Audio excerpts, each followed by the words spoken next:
We are live. Okay. Good morning, everybody. It is the 22nd of April, Friday, and we are happy to be here. Today, we're going to obviously talk about the fact that the slaughterhouse of failure is not in our destiny. We shall persevere until we succeed. Og Mandino modified. Today, we're going to talk about the thinking and action of leaders. And I want to start off by saying, if it's to be, it's up to us. We have it in our minds that if it's to be, it's up to me. No, it's up to us. And we always talk about a team. And I started thinking about that and I said, well, how do you form a team? How do you get a team? Well, you first have to do and show how you're doing something to be successful. And then somebody will follow and a team will start. Even one person following, you've got a beginning of a team. And eventually for what we're going to talk about today is how we'll develop a bigger team. Dan? Yeah, we're all leaders of our own teams. We all have our organizations, and a big part of that is how we interact with folks that are on our team. And great developers of leaders think of the welfare of the team before thinking of themselves. And you guys probably, some of you on the call probably remember Bill Russell. Bill Russell was a great basketball player, and a lot of the people consider him, one of the best team players in the history of professional basketball. And he had a great quote that the most important measure of how good a game I played was how much better I'd made my teammates play. So that's our responsibility as leaders, is to get the most out of everybody on our team, so that the team is working more cohesively and the team is working more effectively. The attitude necessary to be a great reproducive leaders is that the team has to come first. Do you consider yourself to be a team player? And if you do, then your team should come first, and then everything else is going to follow. If I help everybody on my team that I brought into the business be successful and teach them how to be successful, teach them how to build a team, then I'm going to be successful. What, honey? So it's really important to not only think about yourself and taking the accolades for what your team is doing and the success that you're having, but more accurately depicting how the success of your team is leading to that success, and how your leadership of the team is helping you to be successful. And when we talk about, when we say how much, we're asking how much better have I helped my team and so on. These are measurements. And again, we go, all of what we talk about, we've always got to try and remember this lead and lag thing. So, how much better I'd made my team. That's a measurement. Can you measure that? That's where you start to try and have some scale of what we're doing. It's a lag measure that's passed. And that leads to the lead measure. I'm just saying, I know we talk about these things all the time, but I'm just saying this is how we can apply them. And the team has to come first. So how do I add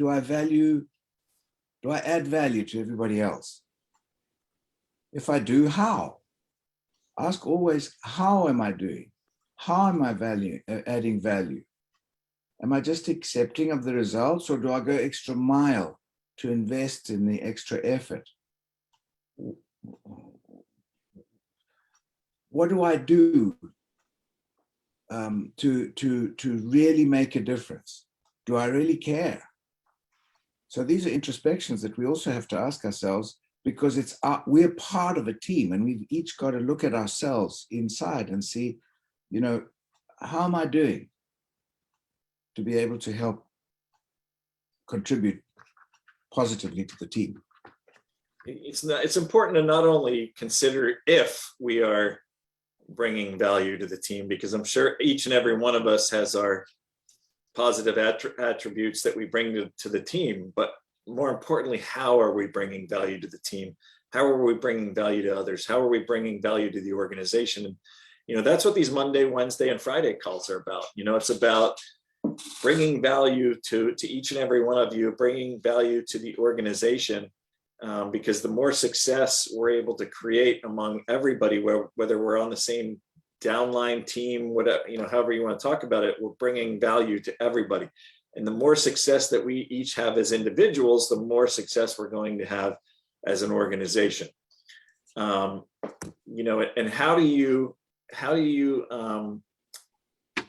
when credit's due, do you give away credit when things go right, or are you the kind of person that's always trying to take credit for the positive things that they're having in the organization? And more importantly, who's taking credit for the negative things that are happening in the organization, right? You need to look at both of those. And when credit's due, give that credit to who it's due to. When I was in medical device sales, it was really funny. I would have, when I was just a sales rep and not a manager, I would have sit downs with my managers before our team meetings with the whole entire organization, which was 100 plus people.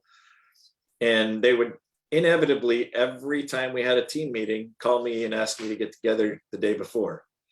And we would sit down for about an hour, hour and a half and talk about things that were going on in the organization, how we could do things better.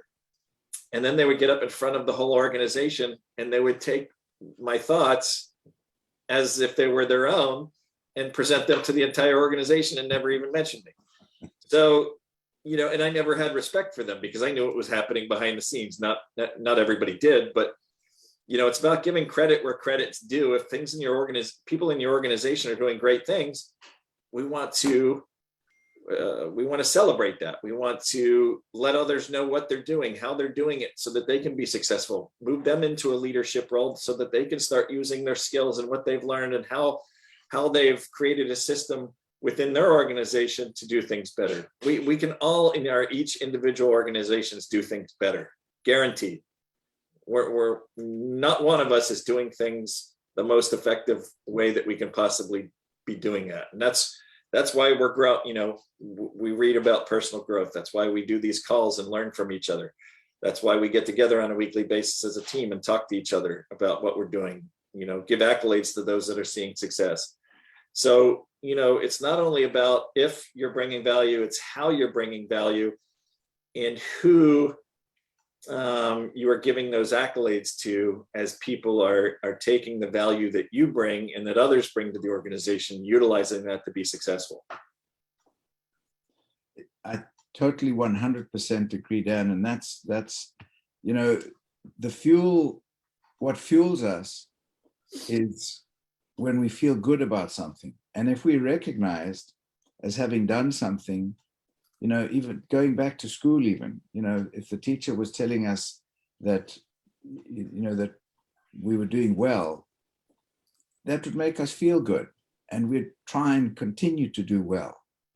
And the ego of a team leader should be the last thing that comes out, the last. A team leader, it should always be about we. When we give our presentations, it's not I, it's we. We've got this. We can do that. We have this. The company has this. We.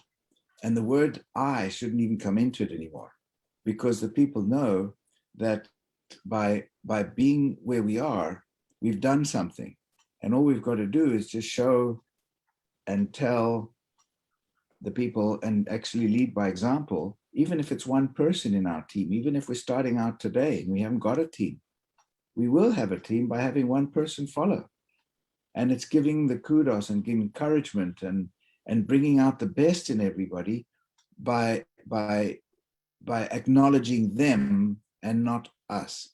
We can acknowledge ourselves to ourselves, but it's not about acknowledging ourselves to everybody else. It's about, give praise where it's due with unlimited restriction, because that's what makes everybody enthusiastic, and it's the glue for the team as well. And while we're talking about that, we're looking at saying, well, what kind of business do we have? What kind of team do we have? Is our team just a funnel of new distributors? Or are we really helping the ones we have to get better results? Because that's the other thing, look around, and we often hear that the first 10 people we got into the business are history. Why? Because we didn't take enough attention. We didn't, first of all, maybe we didn't know enough in those days. We do now. Now we don't have we've got the tools, there's no excuse. So when we have a team, it's not just about, it's about winning for each member of the team. Each member of the team has to feel that they are winning. And it's up to us to help them do that. And when we look around and we say, well, out of all my team, there's not one that was with me from the beginning. Well, okay, what are we going to do about it? Because that's not the way it should be. And of course, people change their minds and everything, but all of what we're talking about is the encouragement and the support that we can give everybody to go forward as a team. Yeah, the team, this is a business of teams. This is a business of an organization. This is a business of creating leaders, and to Lawrence's point, are we just adding a bunch of distributors who aren't doing anything? I don't get excited when I sign somebody up as a new distributor. I don't get excited till they actually start producing, and so the way to get them to produce is to onboard them, get them as much information as they need to get up and running as quickly as possible so that they start producing. Then it's time to get excited when they start producing, and they're excited about it because they're producing, and then they want to engage other people about the business, And so we all in our organizations have these people on the bench, right? That aren't doing anything, but they've already shown an interest in the business. Are we utilizing the bench players as best as we can, right? We've already done the hard work, and that doesn't, that's whether it's a distributor, whether it's a physician who has a scanner in his practice. Are we utilizing those people on the bench properly to be effective and help grow our organizations through growing their organization? And so I think we should, all be taking a look at the folks that we've introduced to the business who are just sitting on the bench and not bringing any real value to the team, and getting them engaged or re-engaging them, because we've already done the hard part. We've shown them the business. They've shown an interest in the business. Why are they no longer engaged? Let's give them a reason to be engaged. And then how many people on your team are really consistently helping to make important decisions to lead the organization? Are we just delegating to other people, or are we listening to the people on our team? Is it a true team where we're actually, everybody's playing an integral part of the success of the team?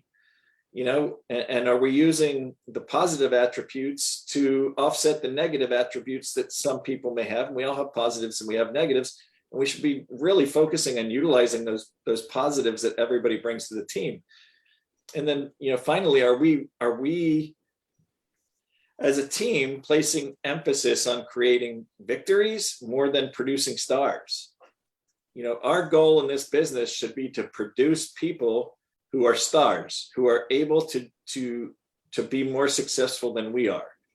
So, those are 7 questions that we've just talked about within your organization and within your team. Are you adding value to others? Am I adding value to the organization? Is our team consistently adding new members? Am I quick to give away credit when things go right? Do I use my bench players? Do people on the team consistently make important decisions?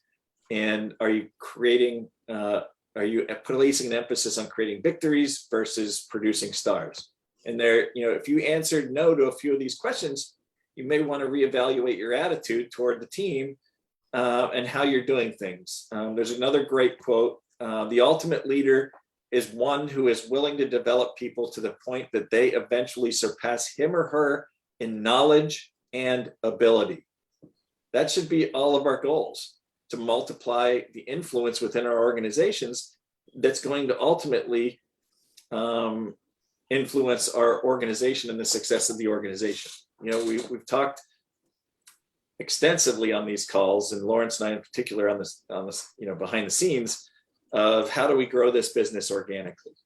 We grow this business organically by placing scanners and doing whatever we can to help them be successful, because if they're successful, then those physicians are going to be happy and excited about introducing it to other physicians. And that's how it grows organically. Same thing within our organizations.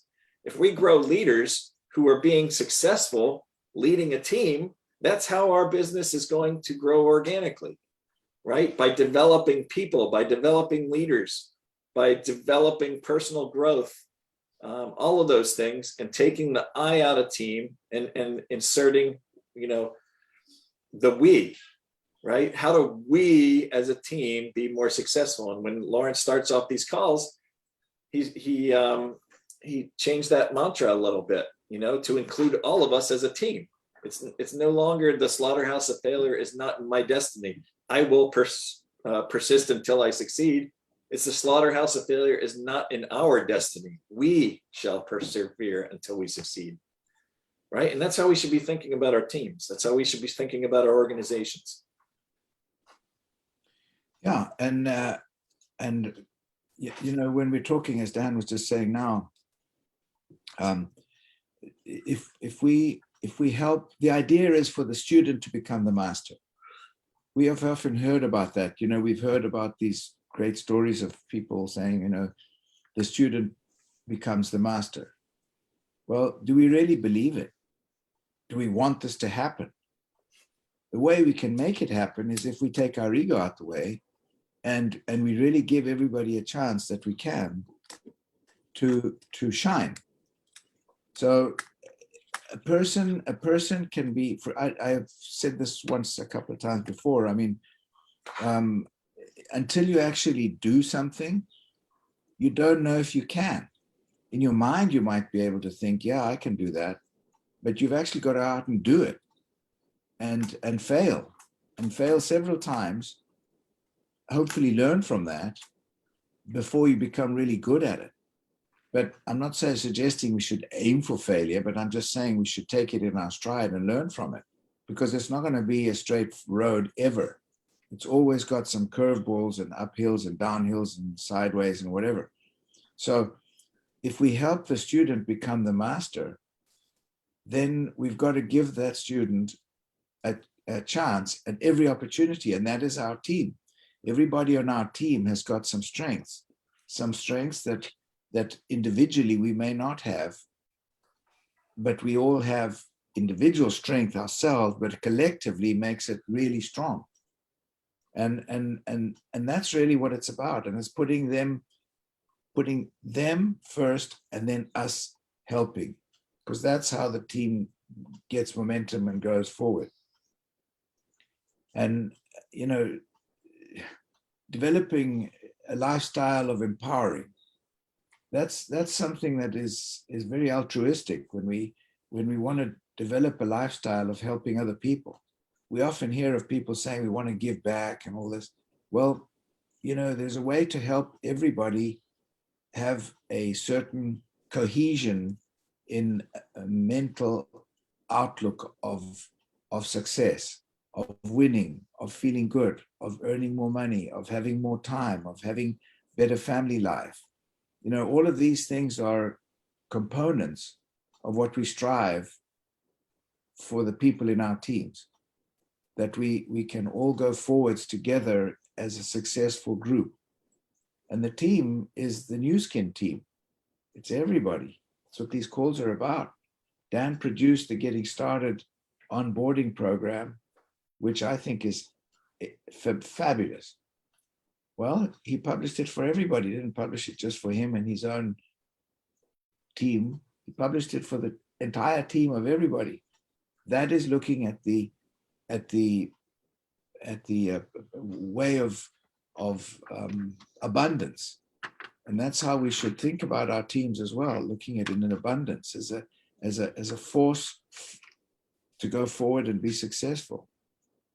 And there's one little thing that I always used to say was, remember how it was when you were climbing the ladder of success. Who influenced you? How? What were your trigger points? As time goes by, we often forget how it used to be when we started. And, we become successful in whatever we're doing. But we've also got to take a little retrospective, look at that lag detail and see what happened. How did I do it? What went well? What didn't? And these are things which, from our personal experience, we can then apply to helping everybody in our team, because we've gone through failures, we've gone through successes, and this is our contribution to the other people on our team. I first want to say that I didn't create the Getting Started handbook. There was a version, 1 or 2 that already existed, and I just added to what was already there. And going back to Lawrence's point, trying to remember how it was. And what I did with that document was I was trying to remember, when I got started in this business, what did I need to know? What did I wish I would have known sooner? And putting all of those tools available into one document rather than having them in multiple different places where you had to actually go out and look for it. The simpler we can make this for everybody, the better it's going to be, the less frustrated they're going to be getting started. And so, the document, it's not perfect. It wasn't perfect to begin with. It's not perfect now. There's going to be another version or 2 or 3 or 4, but it's getting it to a point where it's useful for as many people as possible. And at some point saying, okay, I've spent 40 or 50 hours on this. Now it's time to get it out into people's hands, see what they like, don't like, and make modifications after that based on feedback from the team, right? And so, we need to really consider the team, even when we're creating these resources and these tools for the business. It shouldn't be a one-man show that says, okay, I'm going to create this document the way it works for me, the way I think it needs to work for myself. We need to consider the stages of this business and the beginning, the middle, the end. What are those resources that we need to have at our fingertips to learn the business, to learn about the science, the technology, the products, and how do we get people to engage with all of that as quickly as possible so that they can see success and they don't drop off and they stick with the business because they don't get frustrated. I had a lot of frustrations in the beginning when I started this business, and most of it was related to onboarding and how we're getting people educated. I don't think, especially now with doing the forum once a quarter, that we can rely on the forums as an educational tool to get people up to speed and cut off that 6 months of learning curve. We need to figure out a way to get them up in that downtime period, that 3 months between forums, to get them educated. And then the forum just kind of validates all of that for them, and hopefully they bring other people and validate it for them. Well, at the beginning, there wasn't any onboarding system at all. And in fact, over time, things started to evolve. And Steve Moore did a really good job at the beginning of trying to get everything down in some form. And obviously, with time and with team, this is what gets improved. And Dan, you've really made an incredible job of just taking everything and putting it into a coherent form, so that it's like starting again. It's like, let's go back to the beginning and see what do we need, and putting it into a coherent form so everybody can follow it, even a dummy like me. So it's that's what teams are about. When you take something, you can improve on it and put it out for everybody else. And as Dan said, it probably will be some amendments and some other improvements as time goes on, because the business is evolving. And as the business evolves, so do our systems. Our systems have to evolve. And this is where it's important to acknowledge the people that are contributing to all of these things. The single hardest part about putting together that Getting Started document was trying to put it in a way that even Lawrence could understand it. Hey, that's perfect. I acknowledge that. That's good. That's good. And if we can achieve that, then we've really got something. So it's 5 of, or a couple minutes before 10. Lawrence, you want to take some questions, comments? Before we do that, I just want to mention next week we're going to have a really fun guest on next week. Her name is Laura Murray. She's from Ireland. She is a personal trainer. But when you talk about personal training, you normally think about lifting weights or exercising, right? But she helps people with mindset and leadership and all kinds of different things. So we're super, super excited to have her on. If you can, make an effort this week to try and get as many people engaged with that as possible for next Friday. Her brand is Powered by Positivity, and she's on Facebook, she's on Instagram, she has her own podcast. Her messaging is always awesome and on point. And so, we're really excited to have her on next week. She always brings a positive message and has some interesting thoughts on goal setting and mindset, leadership. So super excited to have her next Friday on the call. Good, thank you. Questions, comments? Comments, please. Anybody got anything to say? Comment? I'll take it. So I've got a potential recruit who has a team that he works with of people that goes around.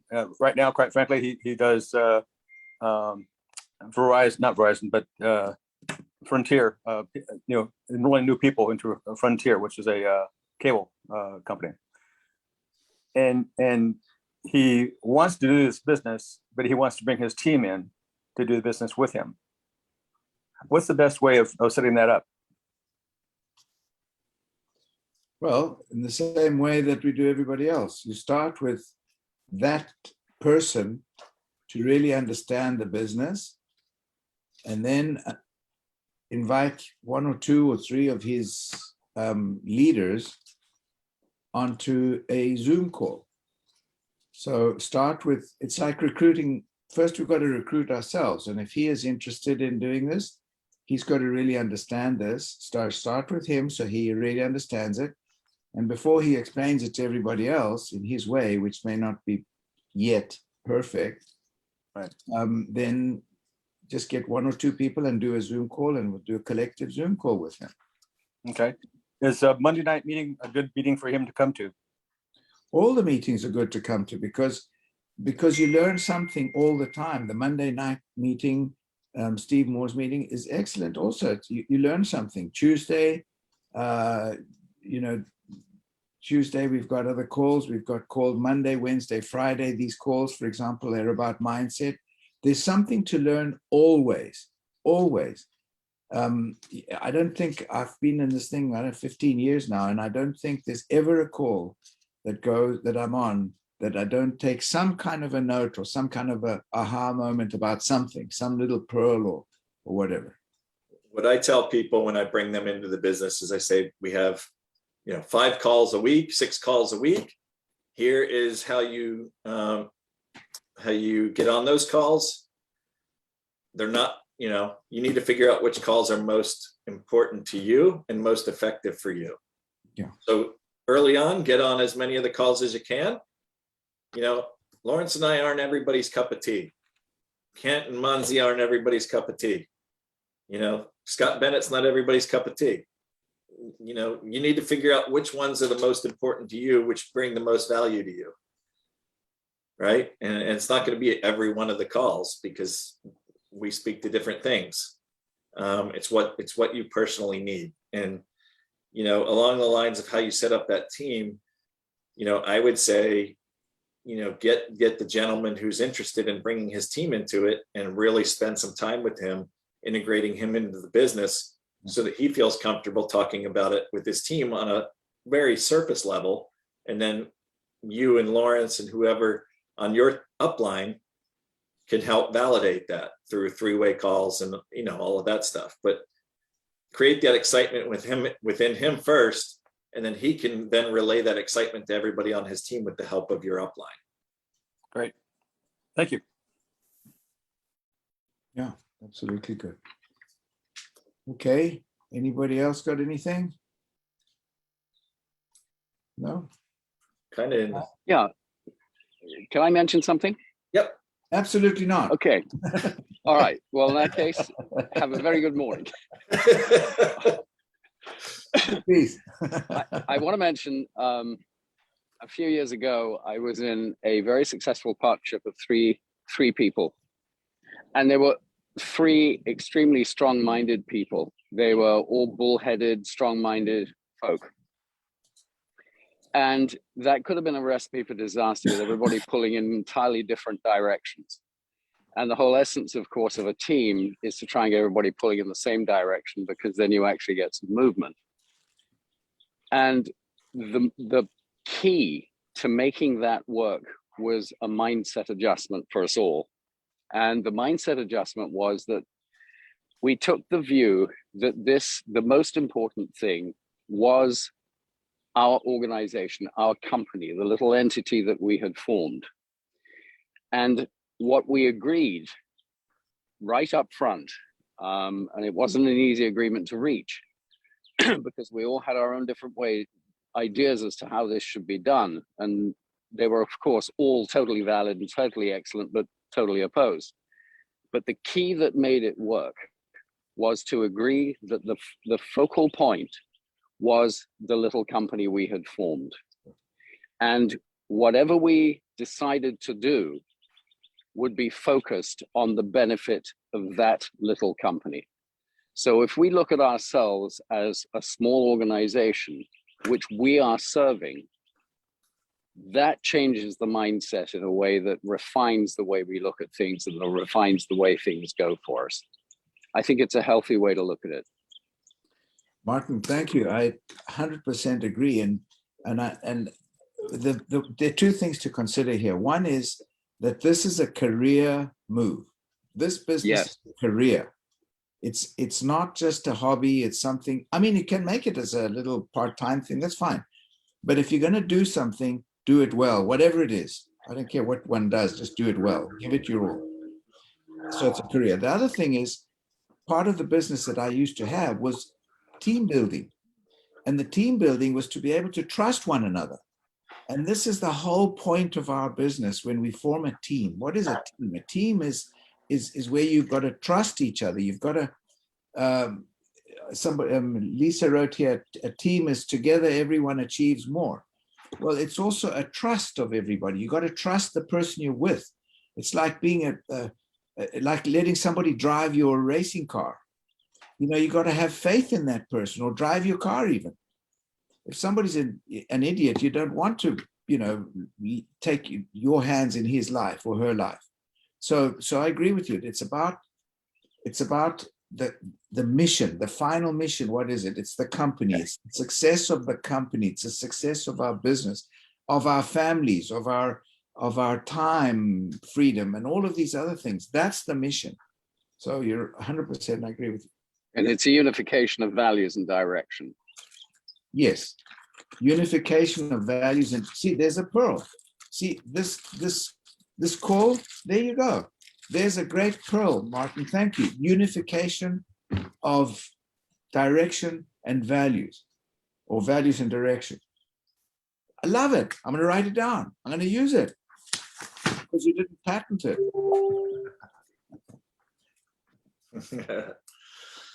All right. Thank you. Any other questions, Pearls? Thank you, Martin. Pleasure. All right, everybody, we're going to wrap it up. Thanks for jumping on the call this morning, every Friday, 9:30. Get as many folks on as you can. And don't forget about next Friday. I'll put that on the Facebook pages later today. For next Friday with Laura Murray, I'm really excited. So thanks, everybody, for joining us. We'll see everybody next week. Good. Thank you, Dan. Thanks, Martin. Thanks, everybody, for being on the call. Thank you for your insights. Thank you.